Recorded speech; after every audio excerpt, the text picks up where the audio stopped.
All right, and we are live. Thanks again for joining me this Sunday fun day, everybody, on another episode of Controls Chat. Today we're going to be covering the failure of standards associations, and more importantly, I think, uh, how to fund open source projects and initiatives. So, without further ado, let's get right into the material. Just as a disclaimer, I am not sponsored in any way, shape, or form. All this content is my own original work, and any accreditations are given where necessary. Typically, it'll be for pictures. I'm not really a artist by chance, so usually I'll use GPT or some sort of open, free licensed images out there. And before we go any further, just a reminder, the material will be made available after today's live, so just stay tuned. I'll copy it in a separate LinkedIn post, and I usually copy that post underneath the live stream comment section, so you can easily reference it. All right, today's agenda. We'll talk about some of the historical failures that have led up to why I fervently believe standards associations, and there's not one in particular. This is really broadly applied to all of them, be they not only standards associations, but even some of the nonprofit business accelerators. We'll cover the wrong ways on funding open source projects. I'll share some of my feedback, and I think just from conversations I've had with others, as well as I'm sure many of you share, proper and more practical ways to actually funding open source projects and helping lead to their success. We'll talk about the real future of manufacturing, at least as I see it, which is businesses supporting open source technology in a wide variety of ways.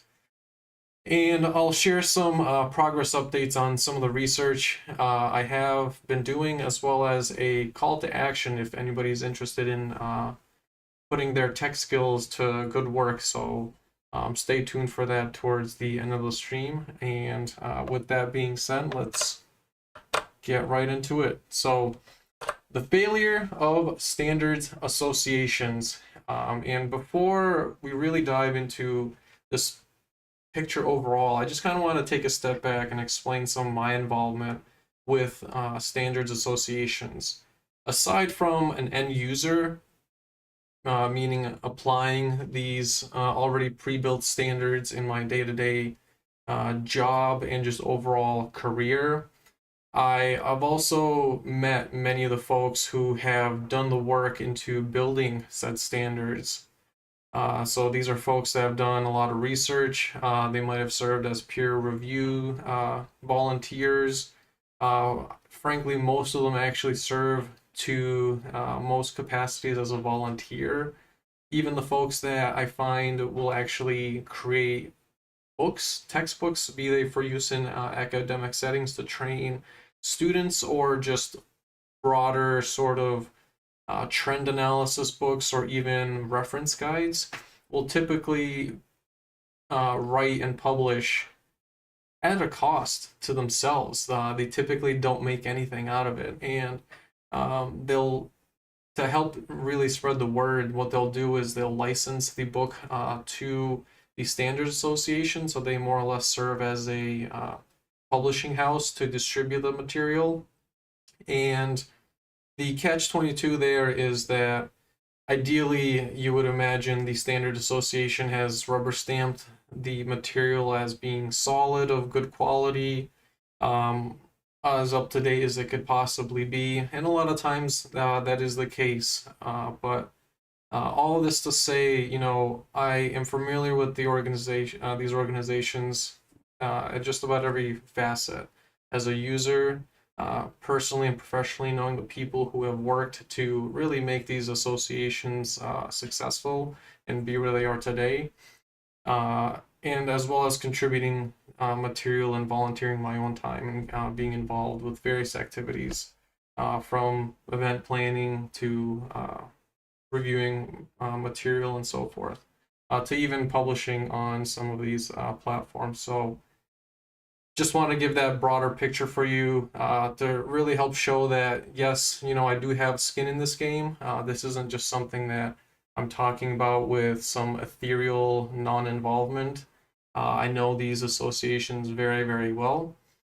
And really, starting back in my university days, when I landed in college, the first thing I thought of to look for was to see what sort of uh, standards bodies there might be to really help me, not just as an individual, but overall the profession of a scientific person, chart the ways for future innovation, for career success, for networking, and do so in a unbiased and uh, incorruptible way as possible.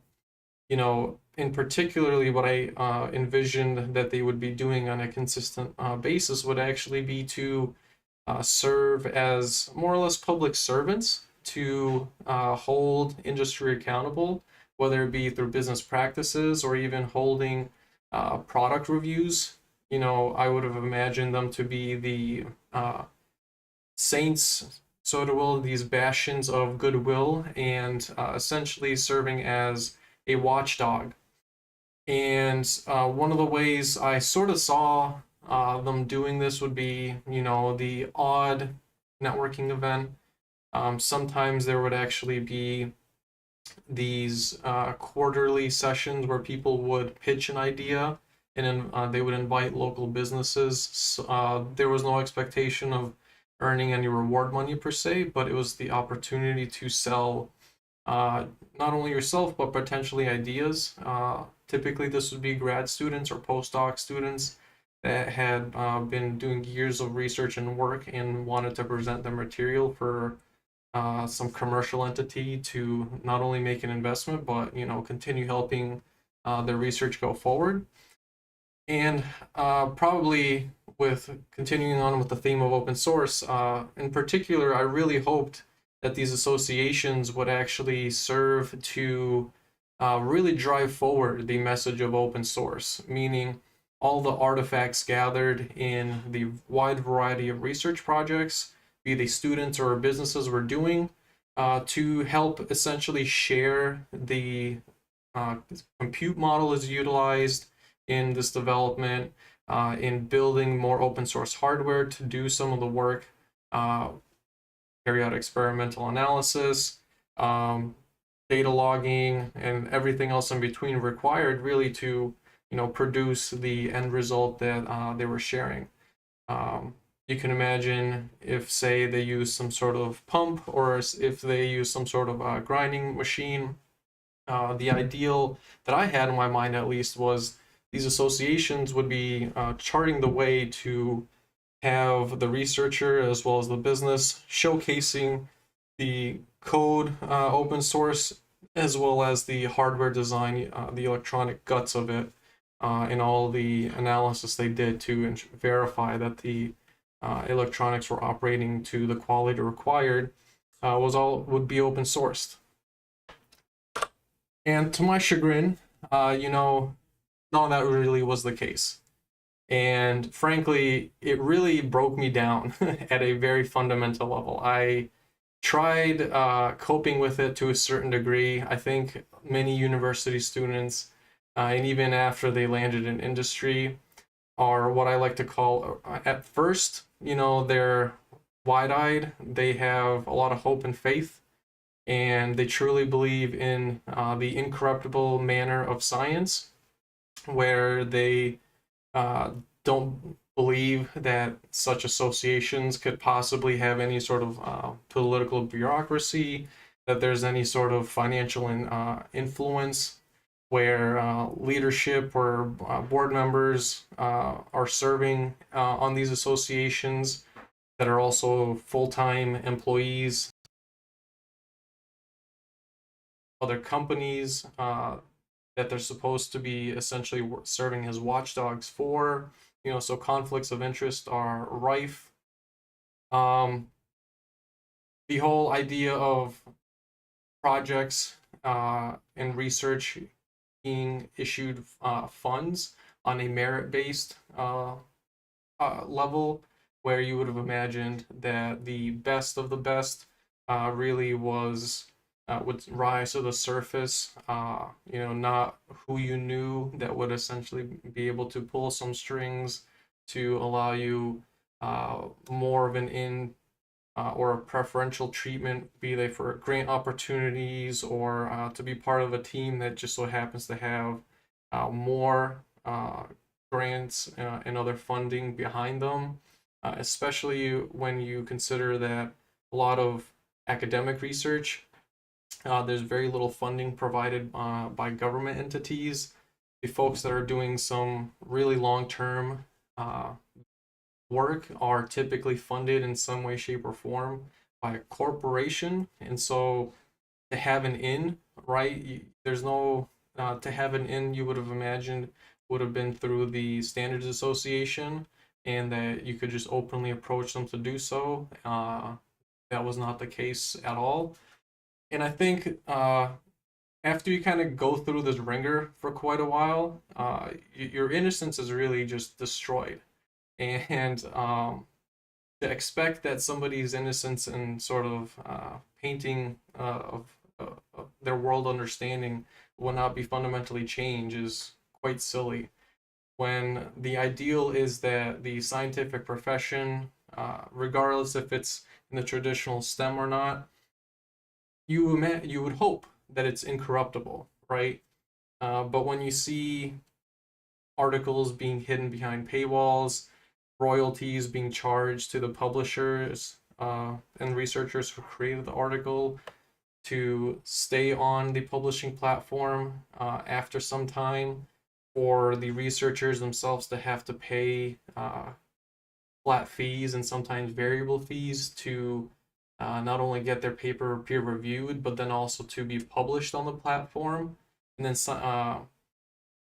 after it gets published, to be essentially treated with uh, slap suits.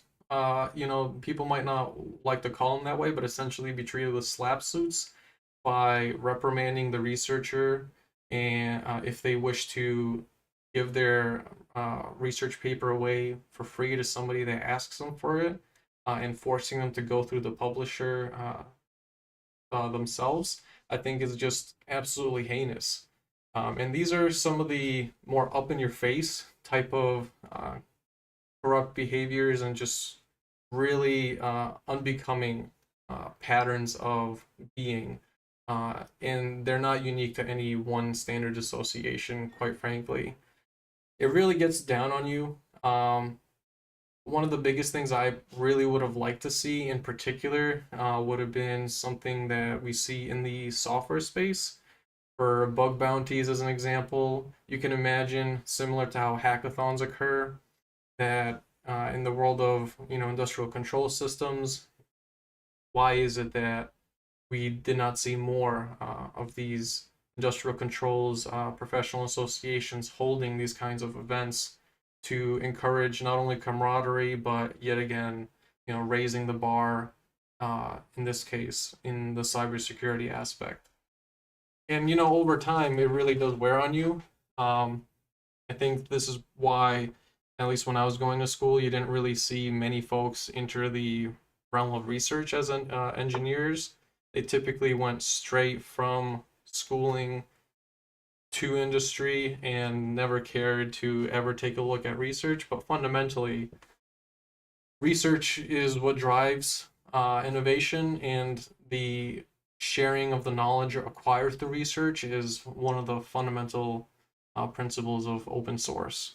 So, all that's being said, it really, really fundamentally, I think, broke me in a lot of ways that I still believe to this day haven't really quite recovered from. All of these corrupt practices aside, fundamentally, I think why standards associations truly failed is they thought of themselves, and still frankly think of themselves to this day, as fundamentally irreplaceable and absolutely necessary. When we take a look at some of the core activities that standards associations do, after a standard has been written, there's many ways that you can archive this living document, and you can iterate upon it. And we all know iteration means, uh, as a project, it has a discrete start and end, and you don't need to have sort of staff on site 24/7 to overlook standards. There's many ways that you can acquire feedback openly. And not only that, but hiding these standards, quite frankly, behind paywalls and expecting that industry overall adopt them is just completely illogical to me. I think, especially given some of the mission and vision statements these associations have, they aim to make a more fair and equitable and just world. They aim to increase access and offer opportunities equally to everybody. Now, that doesn't mean guaranteeing success equally, but offering the opportunity equally to everybody. And that just falls flat on its face when you consider how is it that a small business is supposed to cough up, $3,000 or $4,000 to access your standard. And removing the standard aside, well, Henry, I can hear some people saying, why don't you just buy an annual membership? But there again, why is it that you are expecting people to buy into your association in order to see your standards and then have those standards be adopted as industry gold, when you are adding so many barriers to entry to adopting and using those standards? It just doesn't make sense. And we know it doesn't make sense because fundamentally, aside from industrial protocols for data transfer used today, we know, we absolutely know that true open source standards, meaning there's no royalties, there's no annual memberships, there's no additional fees required to simply not only see and read the standard but use it, are the reasons why these standards get adopted so well. And I'm not saying, again, that we should not be paying people who contribute to researching and writing out these standards. Frankly, yet again, as I said, many of these folks actually do this on a volunteer basis. And we're already right there, getting free labor and reaping the rewards of their work for free. I don't think that they should not have any sort of financial compensation at all for building these standards. That's just ridiculous. Um, it seems to be a bigger systematic issue of society at large and other factors at play, but leaving that aside, there's no need to. What else is there for the association to do after it's published the standard? Archiving, like I said, there's tons of ways to do that.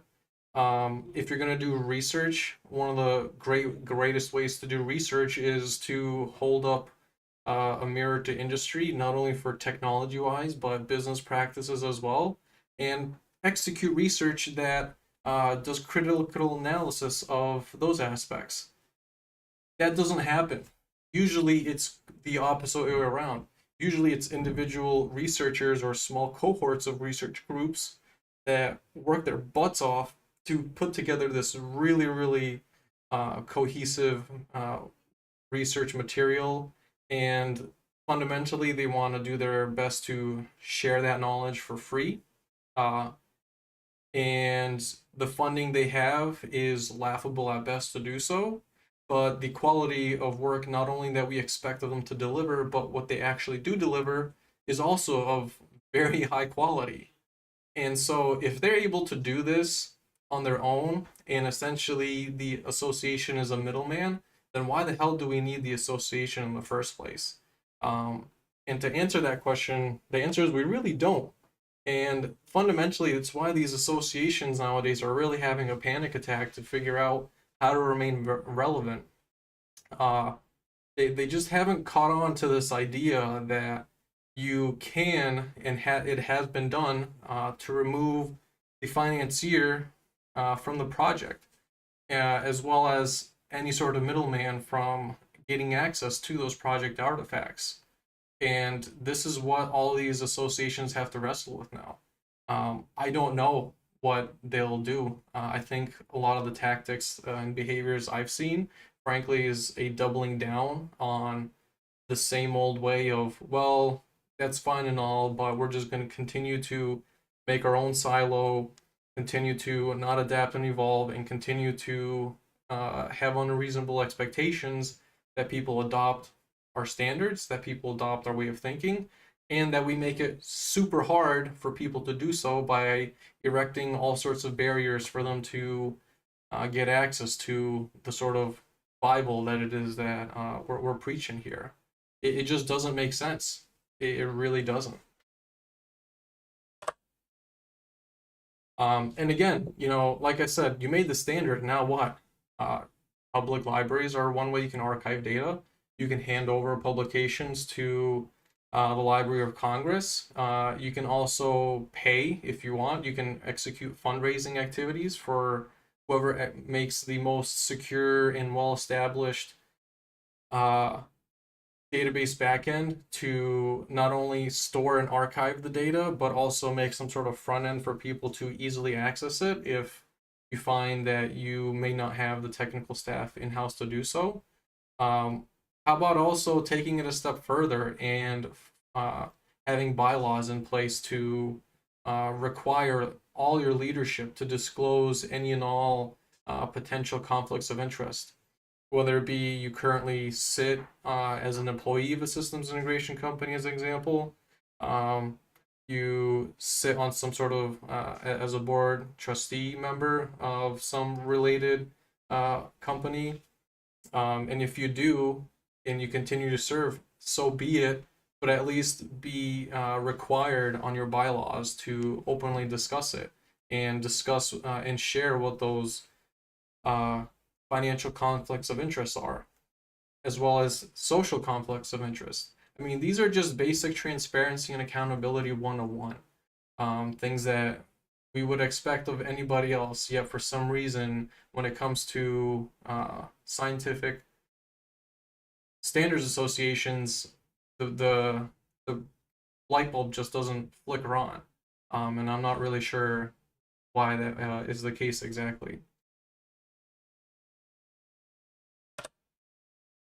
On par with this, how not to fund open source is actually all the ways that we've been discussing so far, right? Where you essentially are putting your thoughts and prayers onto a standards organization to do so, where you're hoping that they execute fundraising opportunities, and they don't.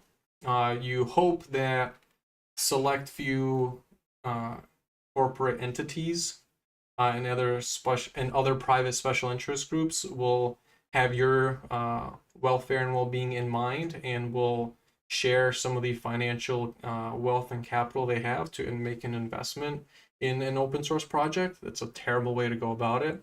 Wait for some other sort of monolith hegemony or hegemonic entity to rescue you. That also doesn't work. Shilling best of breed ways of innovation also doesn't work, and we can see that because even the tech giants themselves have open sourced many core technologies,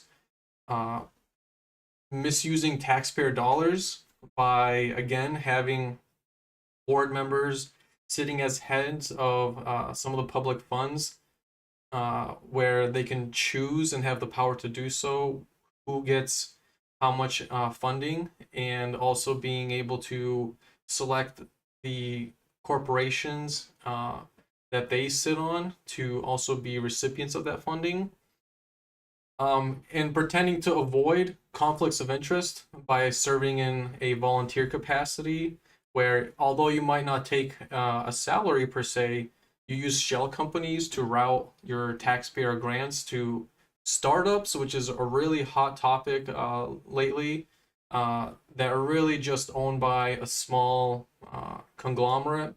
And usually, if you do enough digging, and I'll cover this particular point in a little more detail later, if you do a little bit more digging, you'll find out that it's usually the same, like 7 to 12 people that are behind the scenes pulling the strings on who has leadership position in those organizations, who actually sits as the board member of public programs responsible for being having a fiduciary responsibility of distributing this money equitably and ensuring that there's no conflict of interest. I mean, the list really just goes on and on how not to fund open source. And what we'll see coming up in the slide here is how you actually fund open source, or at least how you begin to have a conversation that ultimately will lead you to practical ways on how to fund it, is really not as teeth pulley as it might seem to be at first. But I can tell you, these are some of the ways you really shouldn't go about doing it.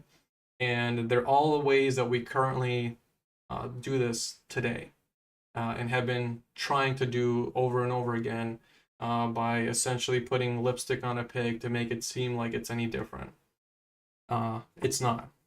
So, how to fund an open source project? Honestly, one of the easiest ways you can actually go about achieving this is a lot of self-education. Material such as the stuff I present is a resource to you can utilize to help educate yourself. But really, it starts, I think, fundamentally for those that actually have a real interest in wanting to see change and also be the change that they wish to see for themselves, is to educate yourself on fundamentally realizing it never has been just about the products themselves. It is fundamentally much more than the technical product. It always and absolutely has been about why it is that we see systematic underfunding or complete lack of funding, for that matter, on a large scale for open source, yet we see massive scale infrastructure investments for closed source initiatives, and those closed source initiatives that do get funding are all led by a small select few special interest groups. The first question, I would hope somebody who really has a knack and interest in being the change that they wish to see and learning more, would be to ask why. Why is that the case? And you continue to ask why, and you really don't stop asking why. The next really practical thing you can do to help fund open source is stop playing the rigged systems integration game and start talking publicly about your story and the roadblocks you encountered. I've been having many chats with people offline, and I frankly don't need to hear the whole half-hour piece with them, because I fundamentally know their stories is exactly like mine. Literally from not just career interest, but career trajectory, where essentially they get to a point, do I want to make my own business to get away from all of this pattern of mistrust and really just tyrannical behavior and start my own thing? Or do I wish to, see if I can change the system from within? Or do I wish to see what opportunities there might be out there of people starting to make open source businesses, and not only learning from their failures, but helping those communities potentially thrive? And if not, and learning if and when they don't thrive. because that's always an option. But all of their stories are basically the same, regardless of what university or major or family background they have. The moment they decide to get into the industrial automation sector as a profession, all of them absolutely fall into one of those three categories as an end game of what it is that they're essentially stuck on wanting to do next. And I find that absolutely fascinating. Uh, Take all these people from completely different backgrounds, none of them know each other. You put them in a room, and literally all of them have this exact same story to tell. And I would hope that people start feeling more empowered to come forward and talk about some of this stuff, because I know for a fact we all talk about it behind closed doors, but the only way we can make any sort of change fundamentally and actually get successful investment in open source projects is that we have to start talking and sharing those stories. It really is just that. It's like a form of exposure therapy in a lot of ways. We all know, we all had the goods and bads. It's now time for us to really pick up the torch and share those stories.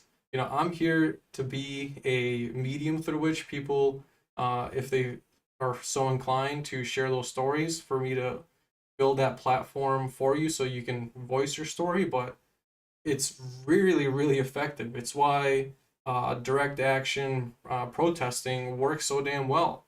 Uh, People that don't want you to talk will make sure that you feel guilty and ashamed for talking.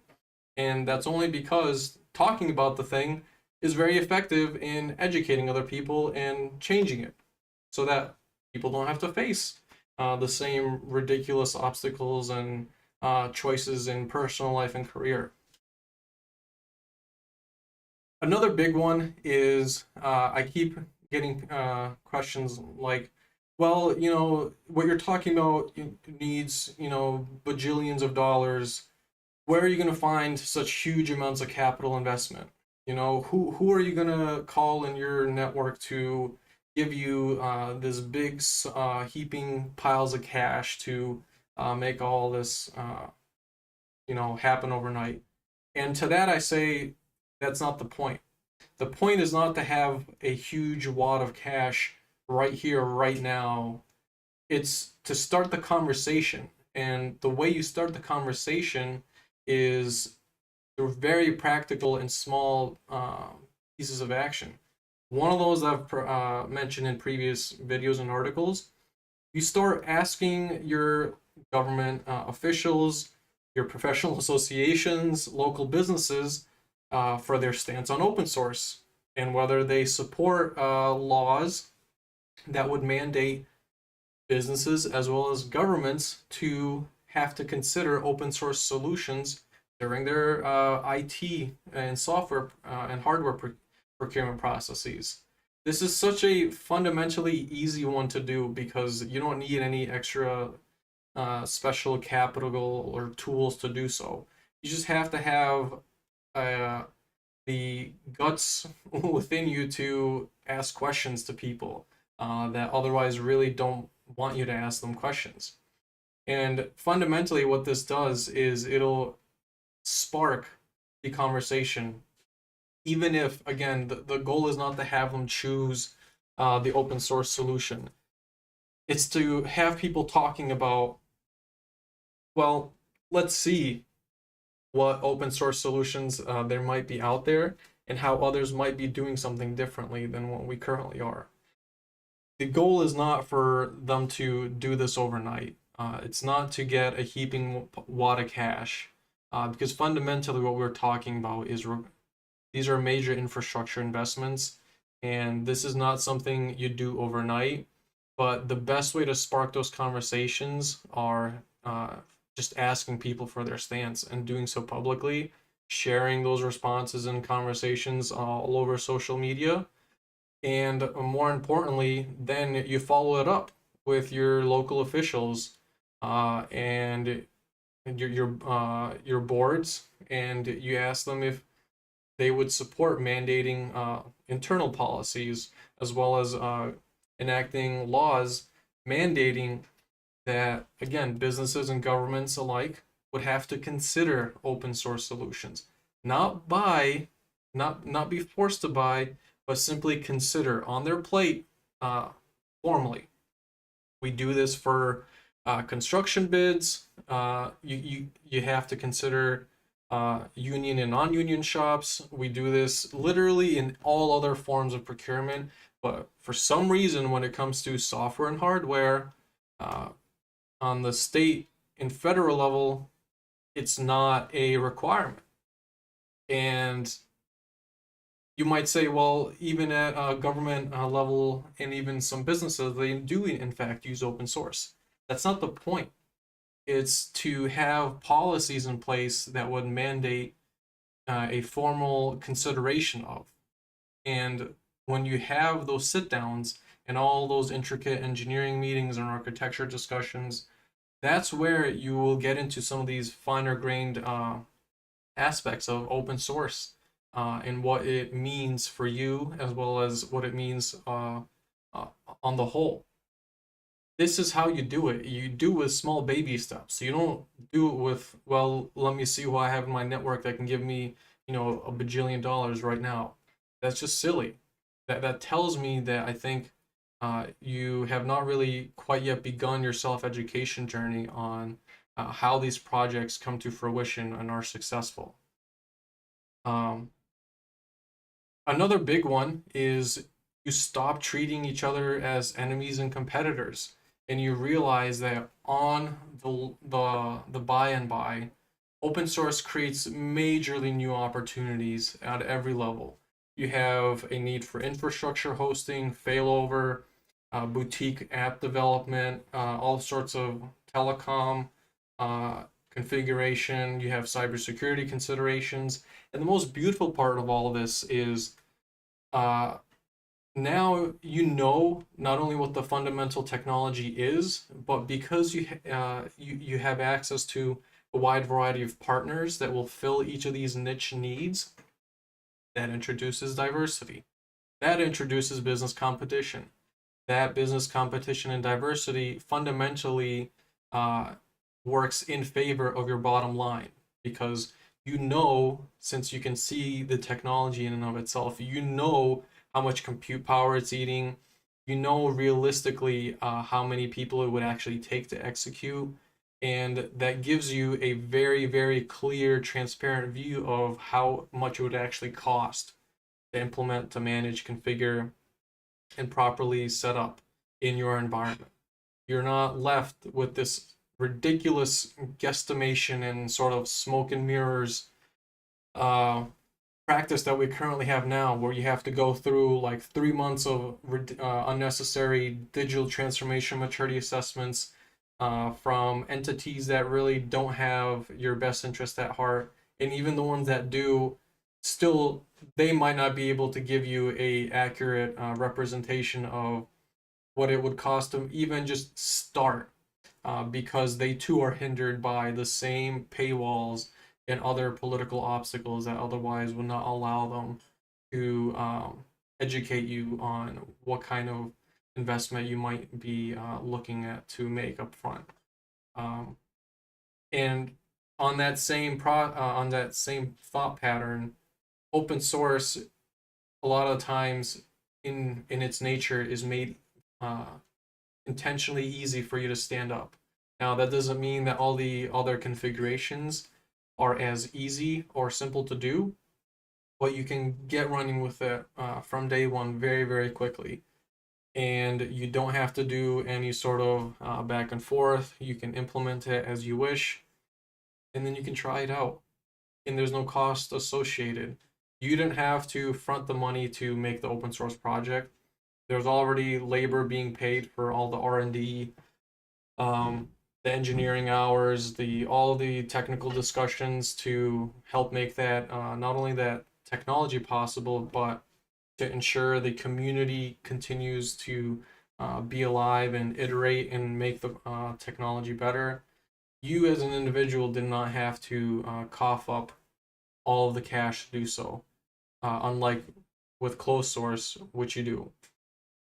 Uh, Really, folks, the equation here is individual, private individual investment, local cooperative, local investors and other, small to medium sized investment groups, even bigger VC firms, plus corporate investment, so actual businesses putting forward not only um, cash and other uh, cash towards this open source project, but employees and other resources they might have internally as an in-kind sort of payment, plus government infrastructure, digital infrastructure bills equals open source funding success. This is how you do open source funding correctly.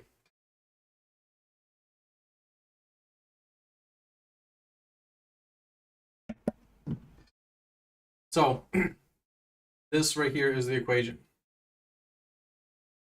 This is it.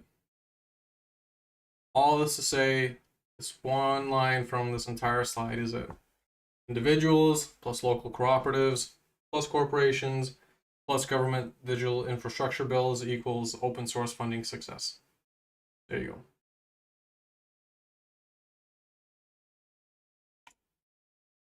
go. The real future of manufacturing is, in fact, open source businesses. Truly, when we take a look at the trends of big tech and just not only in industrial automation, but broadly speaking in technology, it's quite strange. With the advent of new levels of access to automation and increased efficiency, what has been occurring is not what we would expect. There has not been increased levels of jobs that pay a middle class wage or higher. In fact, we've seen senior level people get slashed. We've seen massive layoffs. Yet we still continue to see record profits. Why is that? Uh, the worst, I think, result of all this slashing of jobs is not even just the slashing of jobs. It's more specifically that all of the technology and other project artifacts these very smart folks help develop gets to stay closed source, and only these corporations and special interest groups get to reap those benefits. Everybody else does not get to see any of the fruits of their labor. And that is absolutely heinous to me. And this is what fundamentally open sourcing a technology prevents. When you are able to allow masses to get access to the fruits of labor that many, many other smart people have uh, contributed to for many, many years, this is how we make progress and we do it quickly. It's so that one individual or a small select few of individuals do not have to bear the burden of making this investment up front. We share in that communal knowledge uh, and the fruits of other people's labors, and then we iterate upon it. This is how open source has worked for our ancestors, continues to work for us today, and will only continue to work more so in the future. Um, you're going to have, as a result of this, not only new markets, but businesses to fill those market needs. Again, you have bespoke development that inevitably pretty much everybody will need. You have infrastructure hosting, and frankly, a lot of these do not have such intensive infrastructure costs. Uh, and with infrastructure hosting costs, you also have people that can meet different needs of those infrastructure costs. You might have folks that uh, meet more really critical needs, whereas and will charge a premium for that, and rightfully so. But you'll have others who uh, will not have such a critical need, and they can get away with shared tenancy, no problem. And they will then benefit from a significantly lower infrastructure cost as a result. I mean, these are just basic sort of 101 things that result. But really, the biggest thing that results of all this is that you have complete transparency in the entire life cycle of the project, uh, how much it requires to run, implement, configure, uh, exactly what you can and cannot configure and change with it, and allow you the freedom to integrate it with many other systems that you inevitably, as a business, will have, regardless if you operate in industrial automation or not. This is truly what the leverage open source has that closed source will never have. And it is why in the pure software development space, open source is king. I mean, truly, this is, you know, these are the reasons why. Um, just want to give a quick progress update on some of the research I've been doing. So, I know I've been talking about these centers of excellence lately, but folks, that's really just the start. That's really just barely scratching the surface. Each state, and I at least know of a handful, New York State being one of them, each state fundamentally has several statewide initiatives that are used to fund major infrastructure uh, initiatives. So job creation, new product creation. NISTAR is one of those. Here we also have regional economic development centers, and we also have business incubators. These are, your Shark Tank type of entities. They're all more or less nonprofits, and they all receive taxpayer dollars. And essentially, their whole goal again is to create new jobs, create new technologies. And my goal is to hold people's feet to the fire and ask, that's great and all, are any of those initiatives explicitly mentioning on open sourcing the project artifacts as well as the foundational product and technology that they're building? Now, it doesn't have to be the case that all of the projects have to be open source, but are you explicitly putting in that at least one of those has to be, or has to consider using open source technologies in those and have to present material on how open source helped them? This is how you get uh, advocacy forward and move the discussion towards open source and helping educate people on open source beyond a sort of product and technology under the hood sort of ordeal, because it really is more than that. With NISTAR, for example, there's 13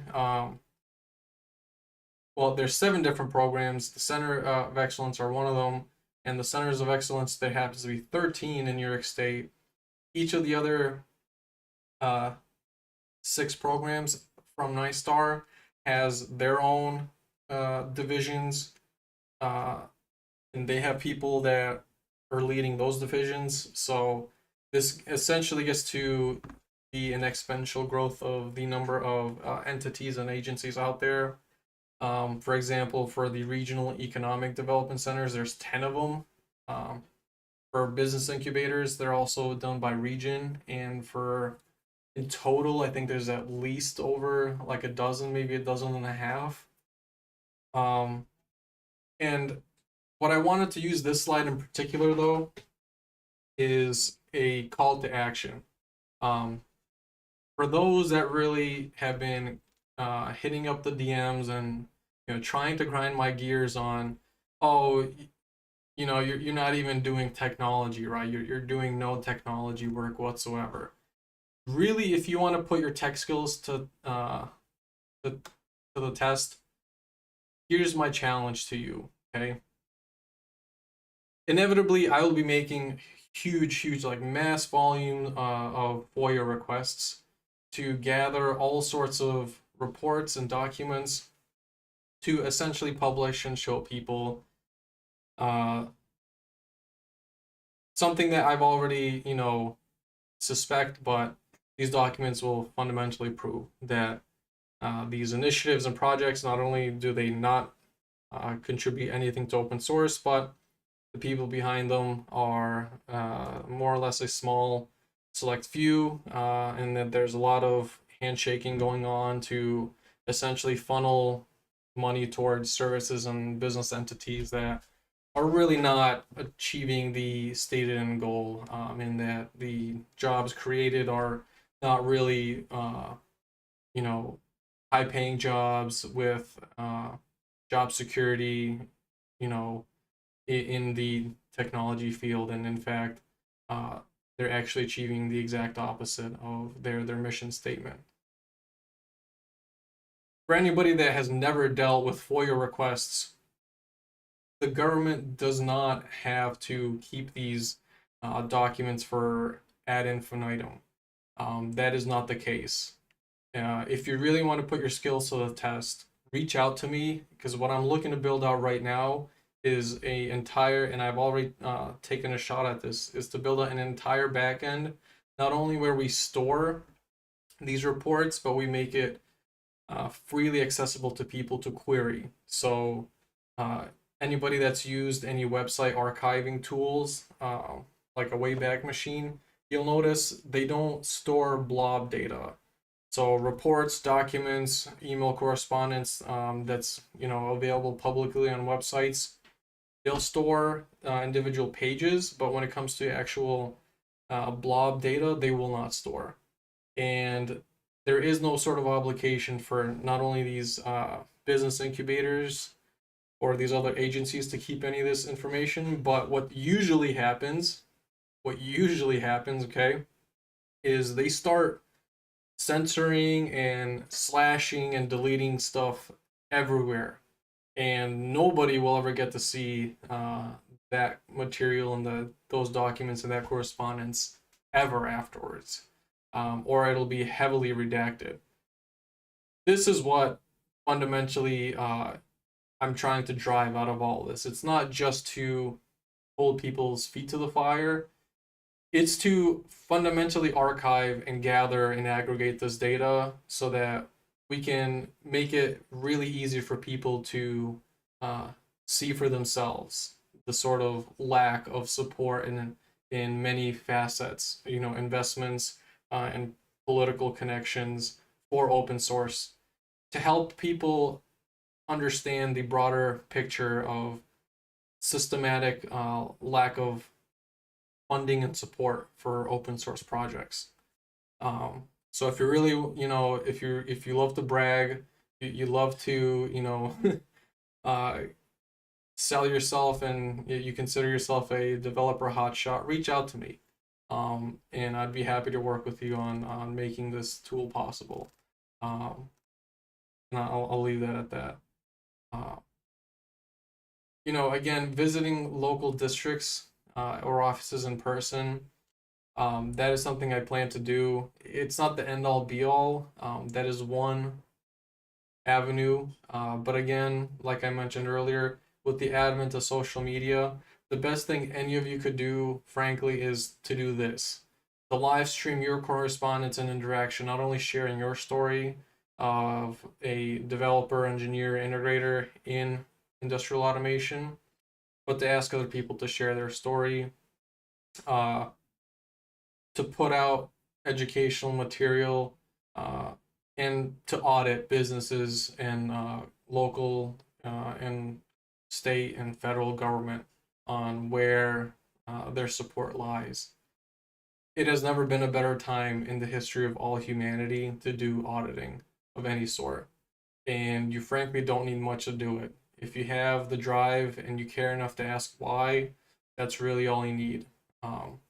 And you'll find after you do this for quite some time, not only does it get easier, but it actually is a very, very real career path, and in fact does pay quite well if you do it long enough and you are not only consistent with it, but you put out quality work, uh, showing that you understand, being able to make connections, and being able to put together a cohesive and comprehensive story. So, again, as an update, the centers of excellence in New York State are just barely scratching the surface. Fundamentally, at least for me, the goal ultimately is to build out an entire backend where we're able to store all of these records and make it freely accessible for people to access. Because I guarantee you, if you take a look at some of these websites yourselves, you'll see annual reports that you would have imagined from even less than 5 years ago would still be around, will no longer be there. It's a major red flag for anybody that understands how accountability and transparency work, especially for nonprofit entities. That's literally what they live and die by. If you know, if they can't hold themselves to some level of transparency and accountability, like displaying bylaws or continuing to share annual reports and not deleting old ones, um, then why should we expect them to do any better?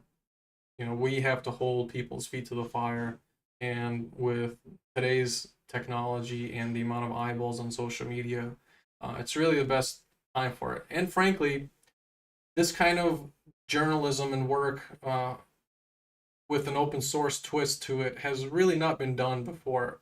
Um, the most large scale initiative I've seen is the community that individuals like Lewis Rossman have built up, but they haven't really discussed any of the uh, facets of industrial automation.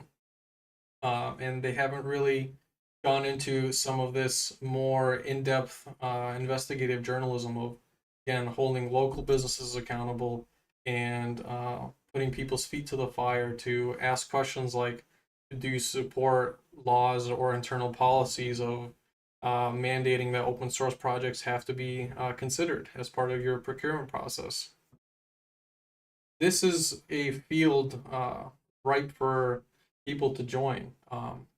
You don't need me. You really just have to have the guts to stand up and ask questions and not go away when somebody doesn't give you an answer. Because the next step here, if somebody doesn't give you an answer, be it an individual or an entity, I'll show you how to do it. And what you do is then you share your correspondence with them so far, and you ask them on social media why they haven't responded to you. And you continue to do that. And their lack of answers, if they continue to follow that path, ultimately will speak for itself. That's all you have to do.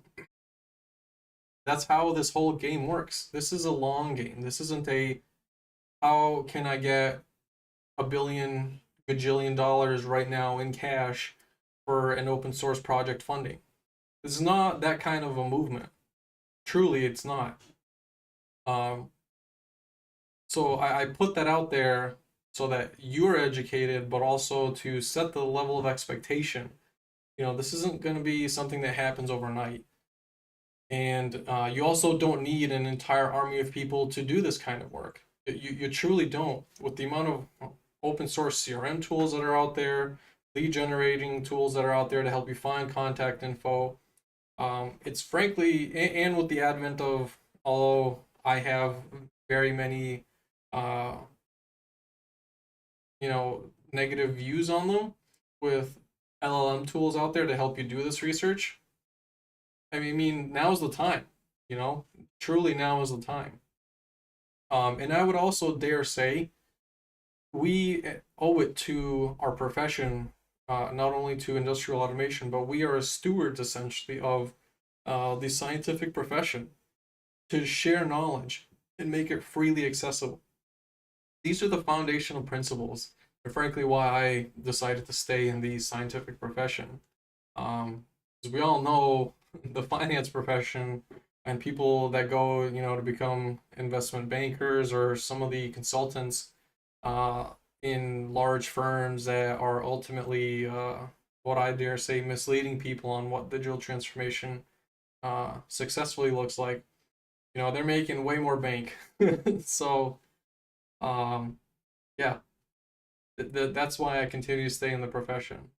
And I hope you do too. And I hope that you truly do this as a favor to yourself to continue to educate yourself on how to be better activist and how to properly conduct research and how to properly do journalistic work. It goes hand in hand, with the profession. It's not all just tech product and product and product. It's not it at all. Um, so we'll leave it at that. All right, wrapping things up here for Q&A. Let's see if anybody has anything.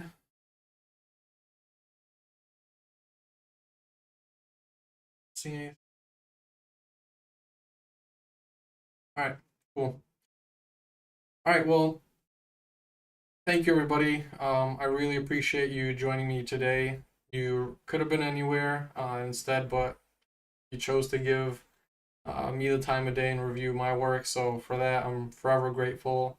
I'll share the presentation materials on a LinkedIn post. And the one last thing I just remembered actually before we go, I actually wanted to read to you part of a letter I had personally written to ISA, the International Society of Automation, as feedback.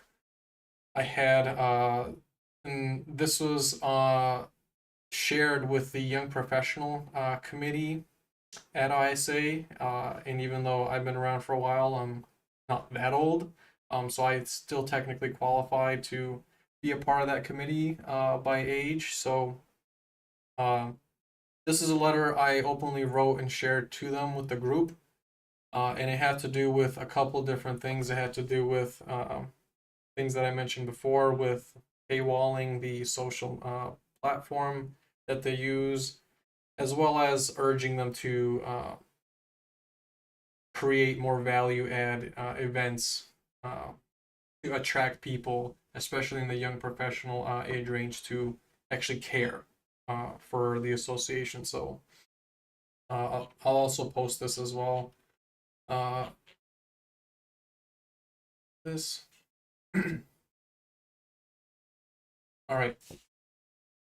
Feedback point one, expand research and development division beyond instrumentation and control theory. Years ago, as a college student, I was a member of my local IEEE chapter. The most successful events they hosted by far were a public quarterly series where academic researchers, local startups, and other businesses pitched research ideas to compete for funding by IEEE and its affiliates. Pitch proposals were not limited just to IEEE members. Excuse me a sec, I'm gonna get some water.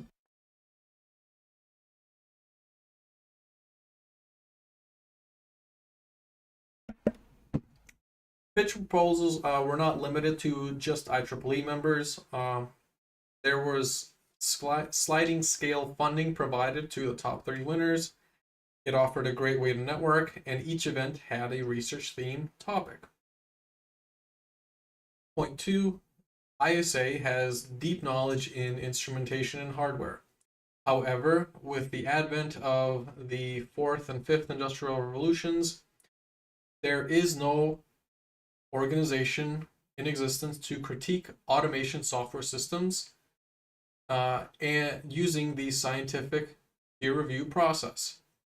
ISA offers standards and guidelines on design principles, but it could help fill in a much needed gap on scientifically evaluating the various software architectures and digital transformation models that are sure to exponentially proliferate. Again, journals like IEEE do their best by serving as a temporary stopgap for such research, but there is such a big need to cover the aforementioned in greater depth through the lens of automation. Point three, this is about their technical forums. I challenge the validity of ISA's decision to keep the technical forums behind a paywall. My reasoning for this is that keeping the forums behind a paywall is in direct violation of ISA's purported vision, mission, and values. This is a challenge I do not take lightly, and I am happy to discuss in greater detail than what I have proposed below. In its vision, ISA aims to create a better world through automation. It aims to achieve its mission of empowering the global automation community through standards and knowledge sharing. And knowledge sharing. ISA values collaboration by seeking out opportunities to work together for the benefit of society, its members, and our profession. I do not accept the presupposition that locking down the technical forum behind a paywall achieves the purported vision and mission, and I do not accept the presupposition that this paywall is in alignment with the purported value of collaboration. When an argument is made, the burden of proof rests on whoever made the argument to provide sound evidence on why anybody should believe based on a universally repeatable method. So far, the ISA has not provided any sound evidence based on any repeatable method on why keeping the technical forum locked behind a paywall is in fact in alignment with its purported vision, mission, and values.